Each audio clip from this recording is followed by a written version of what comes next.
श्री राम श्री राम श्री राम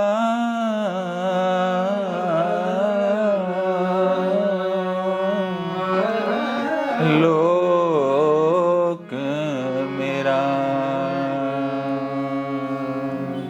बाबा लिखते हैं, पुनि प्रणवं पृथुराज समाना परयघ सुनई सहस दस काना। बहुरी सक्र सम बिनवं तेहि संतत सुरानीक हित जेहि। राजा पृथु की वंदना करने लगे। राजा पृथु की कहानी ऐसी है कि भगवान का यश सुनने के लिए उन्होंने मांगा कि मेरे 10,000 कान दे दो। ऐसा होना चाहिए। 2 कान से तो हम लोग ईश्वर की मर्यादा को, ईश्वर के यश को, ईश्वर के ऐश्वर्य को हम नहीं सुनते हैं। 2 कान दिया है भाई। पृथु की तरह सोचिए, वे 10,000 कान मांगते हैं कि मेरे को 10,000 कान दो, जो इसमें सिर्फ मैं ईश्वर की यश को, ईश्वर के ऐश्वर्य को, ईश्वर के उस विराट स्वरूप के बारे में जानूं और सुनता रहूं, सुनता रहूं, सुनता रहूं। ऐसे राजा पृथु को प्रणाम करता हूं। संकेत क्या है? हमारे पास 2 कान हैं। इन्हीं कान से सिर्फ बुराइयां सुनने के लिए हैं क्या? ये कान सिर्फ बुराइयां सुनने के लिए हैं, अच्छी चीजों को सुनने के लिए नहीं है। सिर्फ बुराइयों को अंगीकृत करते हैं क्या ये कान? जब राजा पृथु 10,000 कानों से सिर्फ ईश्वर को सुन सकते हैं, उनके प्रेम की लीलाओं को सुन सकते हैं, तो कम से कम हमारे पास 2 ही कान हैं।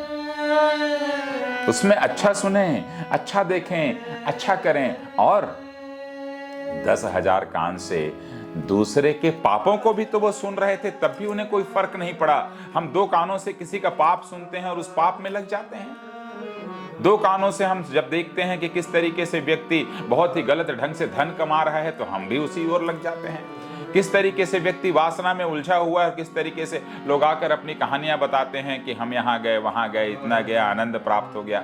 अरे वह अच्छा है या बुरा है? इस कान को बोलो कि अच्छे को सुने, बुरे को यहाँ से सुने और यहाँ से निकाल दे। उस राजा पृथु की वंदना करता हूँ। तो पृथु की तरह हमें और आपको भी सुनने की आदत डालना चाहिए। दूसरी ओर कहते हैं कि मैं उस इंद्र की भी वंदना करता हूँ।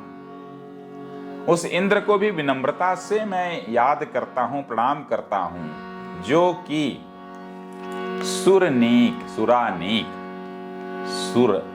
सुरा अर्थात मदिरा में भी यदि डूबा रहता है, और मदिरा के साथ साथ उसका अर्थ एक और ये भी निकलता है कि जो कि देवताओं का जब भी कहीं पर देवासुर संग्राम होता है, आप देख सकते हैं इंद्र के नेतृत्व में सारी सेना निकलती है और सारे के सारे देवता उसके साथ लगे रहते हैं। यद्यपि वह इंद्र अपनी जगह गलत हो या सही हो, उसे देखा नहीं जाता है। ऐसे इंद्र की भी मैं वंदना करता हूँ, जो कि अपने ऐश्वर्य में लगा रहता है, जो कि अनेक अप्सराओं के बीच में रहता है, जो कि अनेक ढंग से मदिरा का पान करता कराता रहता है।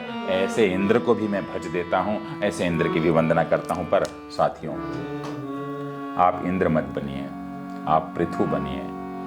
आप पृथु बनिए। आप इस कानों का इस्तेमाल ईश्वर के भजन को सुनने के लिए करिए, अच्छी चीज़ों को ग्रहण करने के लिए करिए। अन्यथा यह कान जो बुरी चीज़ सुनेंगे आपके मन को खराब करेंगे, और मन चित्त को खराब करेगा, और चित्त पूरे शरीर काया को खराब कर देगा। आप बर्बाद हो जाएंगे। इसलिए आप पृथु की तरह सोचें, पृथु की तरह सुने। जय सिया राम, जय सिया राम, जय सिया राम। लोक में राम मिलेंगे।